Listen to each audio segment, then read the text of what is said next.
Je vous amène en France, où notre pays est à l'honneur au 57e Salon international de l'agriculture de Paris. Une journée dédiée au savoir-faire malien dans le domaine de l'agriculture et de l'élevage. L'idée pour les autorités maliennes est de promouvoir notre potentiel agricole.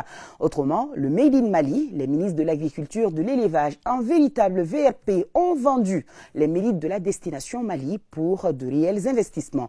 Le récit de nos envoyés spéciaux à Paris, Moussa Papa Idara, Seydou Sissoko. Devant les investisseurs et experts étrangers, les premiers professionnels de l'agro-industrie malienne ont passé en revue les filières porteuses. La ministre de l'élevage est revenue sur les résultats, les perspectives et les défis. La production de lait s'élève à plus de 600 000 tonnes par an. Cette production est très peu collectée et transformée. 6 285,8 tonnes en 2018, tandis que le Mali importe de 18 à 20 milliards de francs CFA de lait et de produits laitiers chaque année.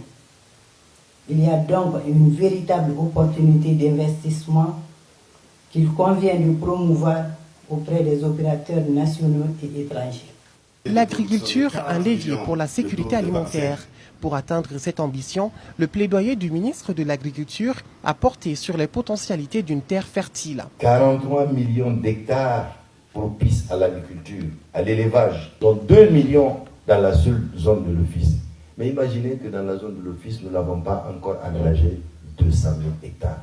Plusieurs projets ont été présentés en images en vue de permettre à l'assistance de toucher du doigt les réelles opportunités d'investissement.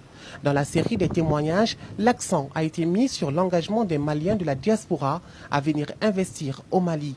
J'aimerais juste attirer l'attention des Maliens de la diaspora qu'aujourd'hui, peut-être à cette époque précise, ce n'est plus exactement dans l'immobilier ou dans ce qu'on avait l'habitude de faire qu'on doit envoyer notre argent. Aujourd'hui, c'est dans la production.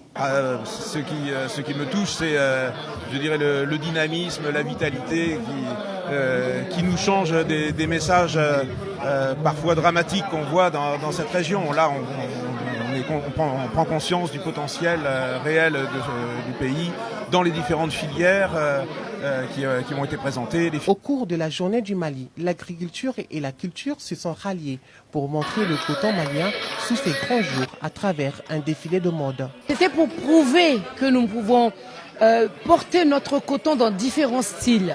Le style moderne, le style moderne et le style très traditionnel. Tradition oblige, quand les Maliens se retrouvent, il y a toujours une note de musique, de joie et de paix.